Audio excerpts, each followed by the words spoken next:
The evaluate stage is the final phase of the PEACE model and takes place immediately after the interview concludes.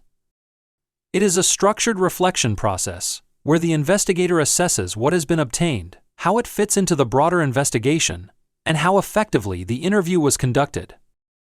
It ensures that information gathering is not treated as an isolated event, but as part of a continuous evidentiary and analytical process. A key focus is assessing investigative impact. The investigator first considers whether the objectives set during planning and preparation have been achieved.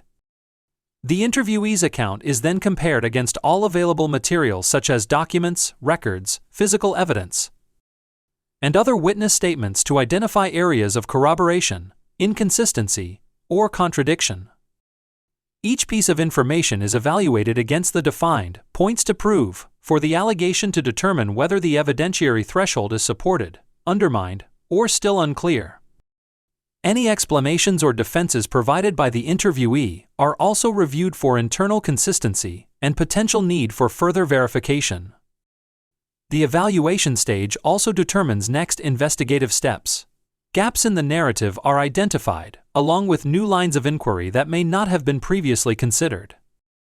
This may lead to follow-up interviews, requests for additional documentation, or re-interviewing other parties to address new issues raised during the session.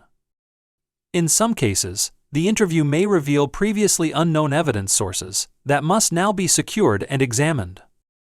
In addition to case analysis, this phase includes professional self-reflection.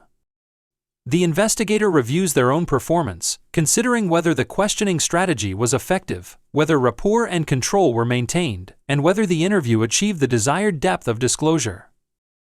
This reflective practice supports continuous improvement and strengthens future investigative practice. The evaluate stage also contributes to organizational learning. Patterns identified across interviews may highlight policy gaps, training needs, or broader cultural or systemic issues within the workplace.